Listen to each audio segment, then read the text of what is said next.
ठीक राहील। मग हे काय? मी माझी केस परत घ्यायला तयार आहे। प्लीज प्लीज मला माफ करा, प्लीज मी रिक्वेस्ट करते। हे सगळं पैशांसाठी केलंय फक्त।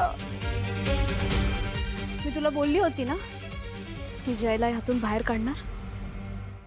हे बघ सायली, हा जो काही प्रकार झालाय ना त्यासाठी तुला माफीनामा साईन करावा लागेल। जात आहे मॅडमकडे आणि साईन कर। हो, थँक्यू। वन्स अगेन सॉरी आकाश sir, Gautam sir, Sharvari.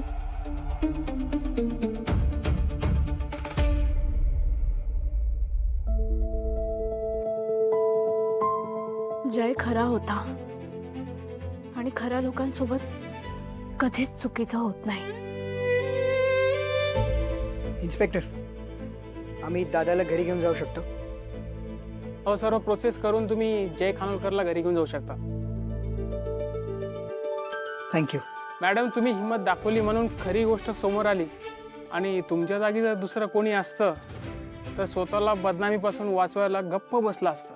Mister जय खानोलकर खूप दिवस कोर्टात चक्रा मारत बसले असते आणि तुमच्यामुळे ते आज निर्दोष सुटले आहेत। वेल डन। ओके, खूप लेट झालाय ना, तुम्ही दोघं घरी जा। मी सगळे प्रोसिजर्स कंप्लीट करून दादाला घरी घेऊन जातो। चल मी तुला घरी सोडतो। Update thank you sir. हाय तेजी मम्मा, व्हॉट्सअप? काय झालं एवढ्या रात्री इथे का बोलवलत मला? Anything happened over?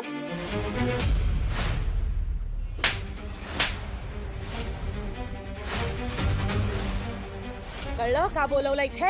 माझ्या जयशी असं वागायची हिम्मत कशी झाली तुझी? तू त्या सायलीला कसा चेक दिलास? जयच्या केबिन मध्ये येऊन त्याचा मोबाईल घेऊन त्याच्या मोबाईल वरून कोणाला कसे मेसेजेस पाठवलेस ना, हे सगळे व्हिडिओज आता माझ्याकडे। खोटं बोलायचं नाही। Why did you do this? How dare you do this?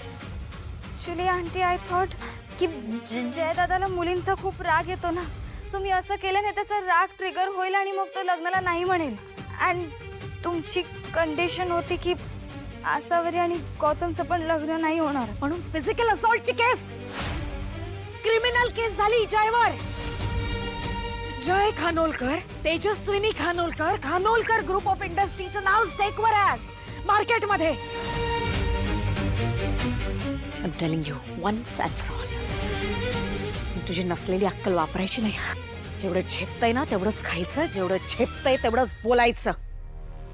त्याच्यापुढे तुझ्या फालतू पर्सनल वेंजन्सेस साठी ना माझ्या मुलांना, माझ्या फॅमिलीला त्रास झाला ना तरी तुला कुठे कधी कशी फेकून देईन ना।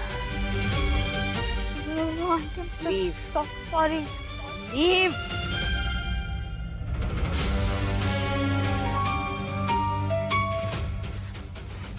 सॉरी। मोठी बातमी, सुप्रसिद्ध उद्योजक जय खानोलकरांवर लावलेले सगळे आरोप खोटे ठरल्याचं सिद्ध झालंय।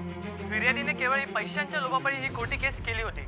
तसंच पुरावे समोर येताच फिर्यादीने आपली तक्रार मागे घेतली असं सांगण्यात येतंय। जय खानोलकरांना बदनाम करण्याचा हा डाव होता हे तपासात समोर आलेलं आहे। पोलिसांनी जय खानोलकर यांची मुक्तता केली असून त्यांच्या विरोधात ही अशी तक्रार का केली गेली याचा पोलीस कसून तपास करतायत। देव पावला बाई। तेजू, मला वाटतंय ना मी एकदा आता पंढरपूरला जाऊन येते। मला कळत नाही हे कोण का करते आई, म्हणून ना मला हे कॉर्पोरेट वर्ल्ड आवडत नाही। किती कॉम्पिटिशन, कशाला? मीडियावाले बघ कालपर्यंत जयवर अशी चिखलफेक करत होते आणि आज गोडवे गात आहेत त्याचे। काय एथिक्स आहेत हा? काय कॅलिबर आहे यांचं? फक्त सेन्सेशन हवं असतं बातमी बातमीच्या नावाखाली।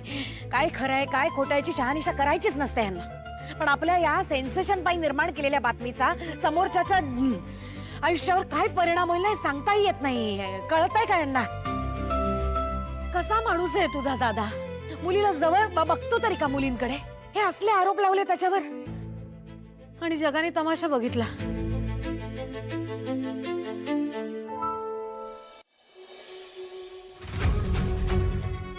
जय जय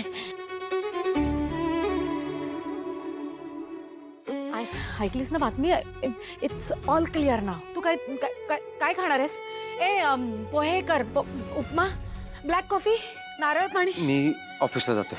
तू जय जय बाळा, बाळा जरा थांब रे. हे बघ, असं काही न घेता जाऊ नकोस रे. तुला काय खायचं नाही ना? हरकत नाही, निदान ज्यूस तरी पिऊन जा प्लीज बाळा, माझ्यासाठी. बिंदू पटकन ज्यूस आण ग. हो आणते आणते.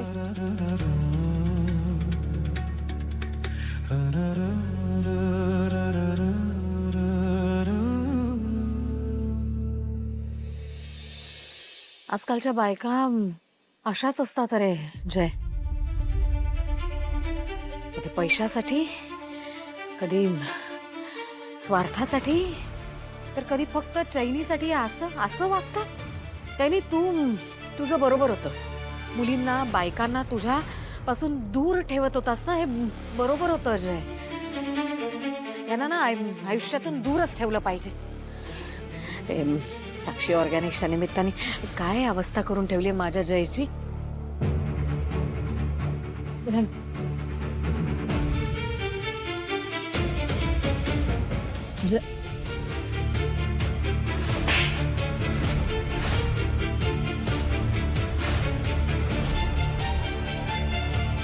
घे.